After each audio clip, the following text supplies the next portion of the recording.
Okay. We'll introduce ourselves and then have you introduce yourself. My name is Susan Firestone. I'm a retired patent attorney from Fort Wayne, Indiana. My name is Lester Brooks. I teach in the history department at Anne Arundel Community College in Arnold, Maryland.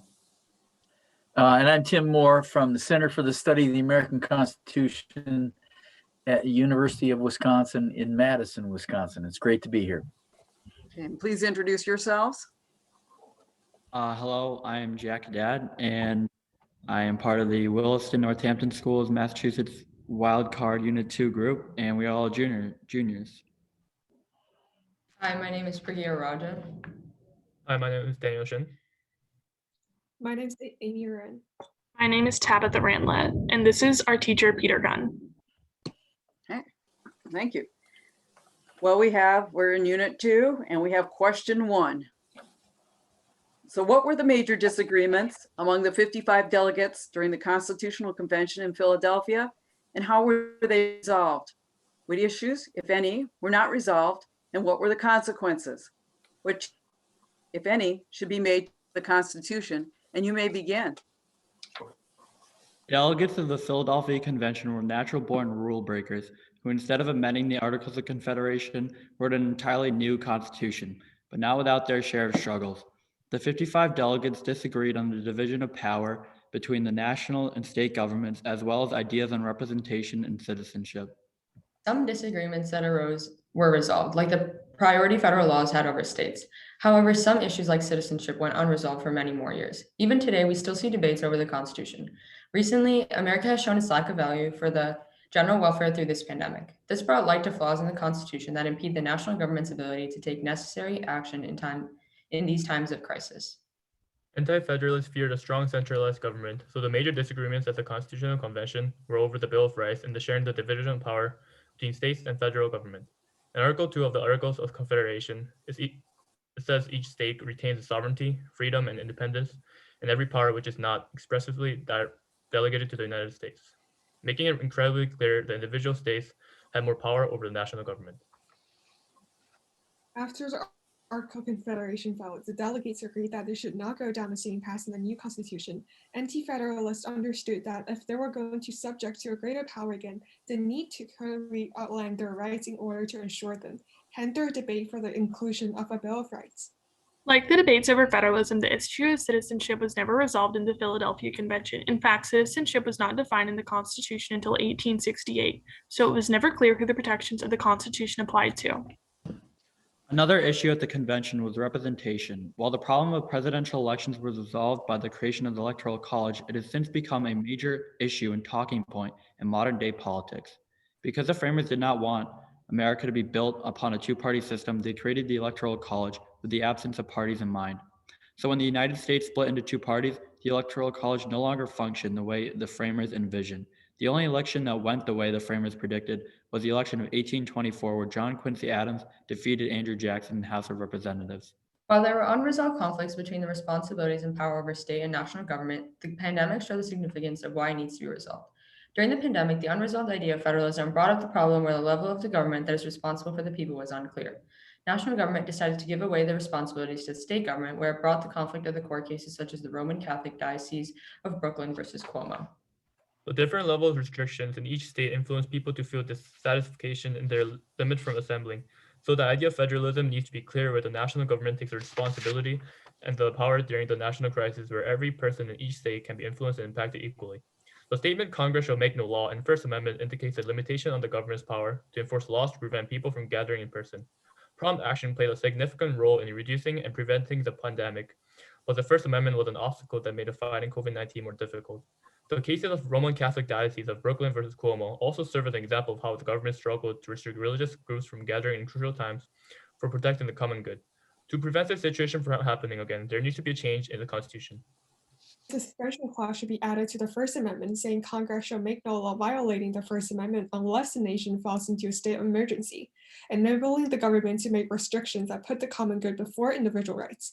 This will provide efficiency in preventing or limiting crises like pandemics. There should be a suspension clause similar to the one Congress can instate suspending the writ of habeas corpus. Article 3, Section 1 says the judges shall hold their offices during good behavior, defining the term of Supreme Court justices as having life tenure. However, instead of having justices serve with life tenure, they should serve for 18-year terms with one switch every 2 years nominated by the president and approved by Congress.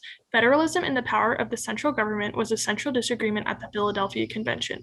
Many delegates believe that the federal government should have had the power to control state laws, but others feared that a strong centralized government would oppress their citizens and lead to tyranny. Thank you. We are now ready for your questions. Okay. Tim, if you would like to. Well, to what extent was slavery one of those contentious issues that was not resolved?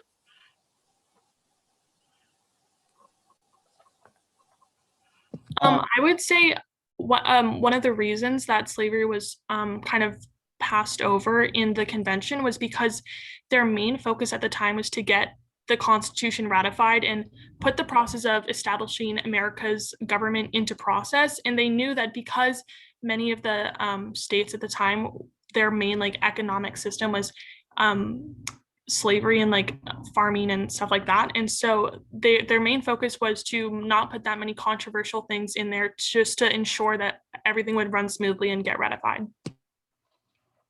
And I think that one of the consequences of this that we saw down the line, ultimately one of them was a civil war. I mean, we saw that states could not agree on whether, or the government could not agree on whether slavery should be decided, or the issue of slavery should be decided by states or the federal government. And that issue of federalism, I think that wasn't solved or handled well in many parts of the Constitutional Convention, and many consequences we see with federalism till today, and that's just one of them. So, but at the convention, what agreements, compromises did they reach about slavery?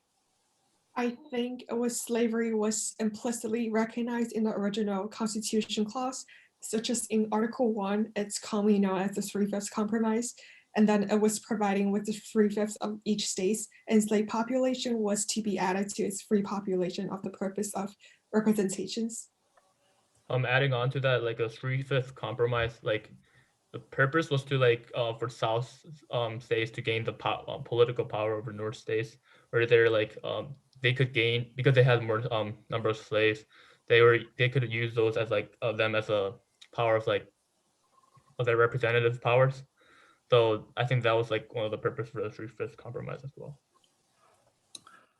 Let me ask this, and it's about executive power. And where do you stand on Lincoln's suspension of habeas corpus? Did he do the right thing? I would say that it's a really controversial topic, but in my personal opinion, I think that that was the right thing to do, just to like help maintain the situation that he had at hand. And he used what he could work with, and I think it ended up working well. Does the executive branch have too much power now?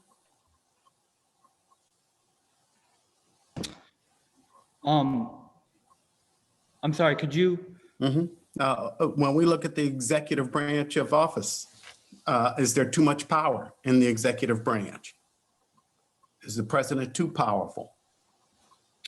I think that the Constitution was very explicit in the way that it wanted the executive branch to be checked as much as possible because of the framers' history with a unconstitutional monarchy in Britain, where the monarch was very much unchecked. And I think that the framers did as much as they could to make the executive both energetic, but also still be able to check that power.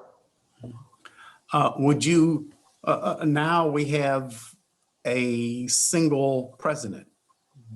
Has the job grown to the point where we need more than one person?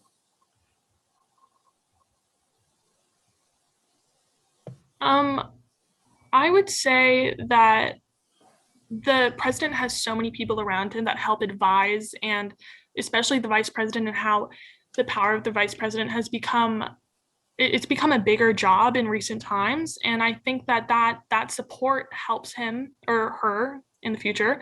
And I think that we don't need two presidents because we also have the other branches of our government, and I think that they all work pretty seamlessly. To add on to Tabby, I think, yes, the president does a really good job of just supporting the nation, and we don't need someone else just because of like other branches, as Tabby was saying, to check and balance the president. And also, they can also contribute their word and what they want, I guess. Okay, thank you. You brought up the Electoral College not really working as they thought. Why do you think they proposed an Electoral College in the first place? The framers proposed the Electoral College in the first place because they didn't envision like parties to be a two-party system to be created. So they didn't expect parties to be formed. So they envisioned the Electoral College to work. But as we see today, due to parties forming the Electoral College system, you can kind of see its flaws that have been showing today. I think that another reason the framers created the Electoral College was because they didn't have faith, I think, in the education of people on politics. I mean, back then it wasn't as common now as it is to be as educated on the American system of government and who was going to be best fit to serve them. And so I think this is one of the reasons that they instilled the Electoral College, so they would yield better, more fit characters in elections. Do you think secrecy was a good idea for the Philadelphia Convention? I think that it was. I think that if there had been an understanding that what was happening, it would never have happened the way that it did. And there would never have been, somebody would have shut the whole process down and we would not be in the place where we are today. Yeah, I think going off of what Tabby said, it's important. I think secrecy was important just so they can try to quickly get it like ratified, so there wasn't much controversy brought up about it. So why did the Anti-Federalists make such a big deal about it later? I think they had some trust issues that were developed because of the British monarchy, for lack of better words. And I think that I like that trust issue. Yeah. I think that was really one of the major problems, just because there was so much trauma like that they had like within past systems of government that they'd been a part of. And I think that it was just they were used to not trusting their government, and they were used to being almost like screwed over. And I think that was a big problem for them. One of you mentioned that citizenship was not really resolved until 1868. What did you mean by that? By that, I didn't really mean resolved. I think a better word was defined. Citizenship was more clearly defined, but I think that citizenship is still, even an issue today. Like, I think there's still a lot of controversy over the issue of citizenship and just ideas surrounding that. Is there a reason you picked 1868? I believe that was the date of the ratification of The 14th, I think, the 14th Amendment. Okay. All right. Thank you. Thank you very much. You deserve Thank you, a guys.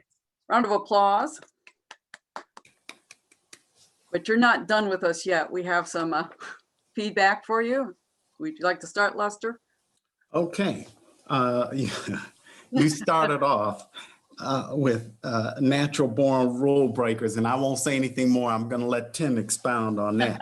But then you hit a number of issues, natural versus state, and the controversy of the Bill of Rights and the Electoral College and the whole idea of citizenship, which all of those issues we've been wrestling with ever since.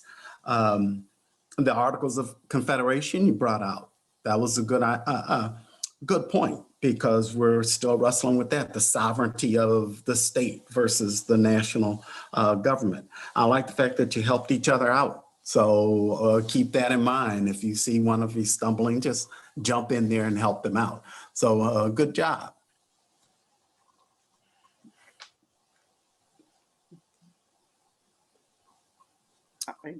I guess I'll jump in. I thought Tim would, but that's okay. Oh, okay. He is, Go ahead, after all, Susan. a natural born rule breaker. Anyway, Well, I mean, I can go if you want, Susan. go ahead. Okay. I have no qualms about that phrase. In fact, I think you're onto something brilliant here. The only follow-up I would have, what rules were they breaking? And I think there's an argument to be made that they broke rules because they were sent to do one thing and they totally ignored that one thing to revise the article. So I think it's a great phrase, but it's real provocative. And so if I had a little caveat there, I'd say, and tell me exactly what rule they broke. I was kind of surprised that you didn't mention slavery in your 4 minutes. So that's why I let out with it. And to my satisfaction, you were able to answer that. That might have been one of those hooks to get a judge, hey, we can control at least one follow-up question. So congratulations, you succeeded there. So I thought that was good.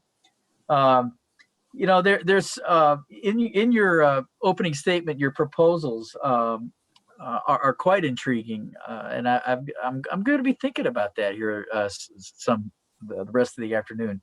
But and I think on Electoral College, you mentioned the assumption of no parties, but then I forget who it was who said, and they didn't trust the people. Totally accurate. So I appreciated that. Very short, succinct, and accurate. Let's cut right to the chase. So I appreciate that. Because we all liked apparently the natural born rule breakers, but I also like the fact that you decided to couch some of this into the COVID-19 pandemic that we have right now. And you were structuring how you would change it versus what has happened under the current Constitution. I thought that was kind of an interesting way of setting it up and made it, especially at this time of the day, it was quite interesting to hear. So I enjoyed listening to that. And your contentious issues not resolved. Then you mentioned some of those that you would resolve, which would be in the constitutional amendments. Although I was a little unsure about in a state of an emergency, what part of the First Amendment you would suspend. But we didn't have time to go into that. So you're probably happy about that. And I thought it was an interesting proposal, though, for the Supreme Court justice of no life tenure, but give them an 18-year term. I thought that was quite an interesting one. And then you would have it every 2 years, so they're not always turning over at the same time. So that tells me that you have spent some time really thinking about some of these issues. So I think all in all, you did a very good job, and you deserve another round of applause. And I might add one more thing. You guys have one of the great teachers in the country. I've known Mr. Gunn for many, many years, and I admire him greatly. So enjoy the time that you're able to spend with him, because he's a fantastic teacher and a great person. Thank you. Thank you very much, So Tim. And you're very welcome, Peter. we appreciate you guys making this effort. I also want to just point out for the judge's benefit that Amy is 12,000 miles away from our campus, and it is now approaching 3 o'clock in the morning. Oh. So, I really, my hat is off to all of my students, but particularly those that rise at 3 o'clock Wow. so that they can participate in this event. It's part of the global reach of the Center for Civic Education. And Great. there you go.